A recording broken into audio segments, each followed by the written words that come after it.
welcome to Storytime with Judy. Today's book is The Worm Family Has Its Picture Taken by Jennifer Frank and illustrated by David Ezra Stein. I hope you enjoy the book, and let's see how their picture day turns out, okay? Mrs. Worm lay at the top of a giant dirt pile watching her children play. They were wriggling their bodies into all kinds of delightful shapes.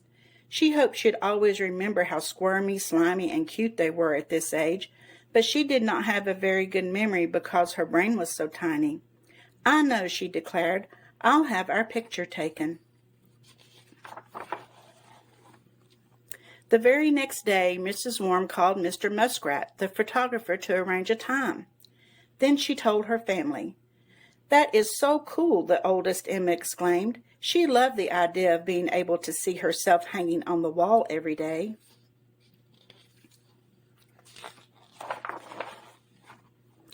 Emma could hardly wait to tell her friend Ellie. "How splendiferous," squealed Ellie. "We had our picture taken last year, and it was amazing. We had the most beautiful smiles." "Cool," said Emma. But then she thought about how worms didn't have teeth. How would they have beautiful smiles in their picture? "Oh, well," she decided, "we will still have a nice day to remember our family." On her way home, Emma bumped into her friend Abigail and told her about the family portrait. "Too fabulous," meowed Abigail.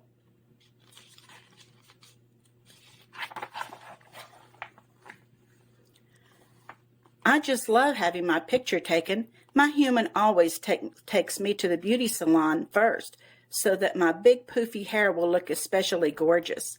"Cool," said Emma, but then she thought about how worms didn't have hair.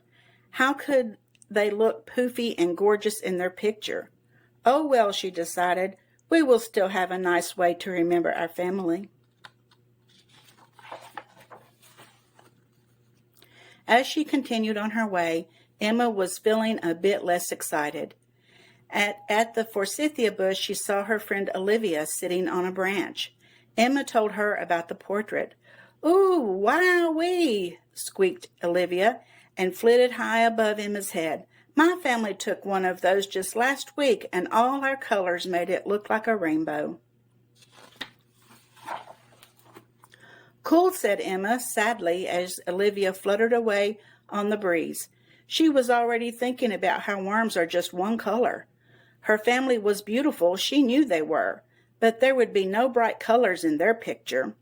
"Oh, well," she decided, "we will still have a nice way to remember our family." But the rest of the trip home, Emma couldn't help feeling much less excited. As Emma fell asleep that night, she thought about what her friends had said. How was her family going to make their portrait special? When she woke up, she had an idea. The day of the photo shoot arrived, and Emma had a surprise for everyone.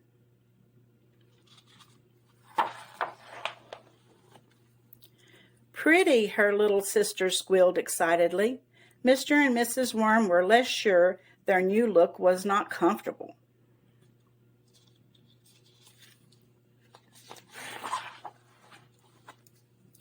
Even though the Worm family arrived at the studio on time, Mr. Muskrat would not take their picture. "I am sorry," he said. "I have an appointment with a family of worms who will have to come back. You will have to come back another day." "But we are the family of worms," said Mrs. Worm.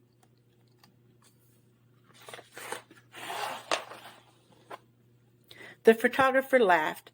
"For one thing, worms do not have teeth," he said. Mrs. Worm quickly instructed her family to spit out their fake teeth. "And they do not have hair," said Mr. Muskrat. The family took off their wigs. "And they most definitely are not colorful." The family undressed. "Ah," they all said. "Oh," said Mr. Muskrat, looking very surprised. "I am terribly sorry I didn't recognize you."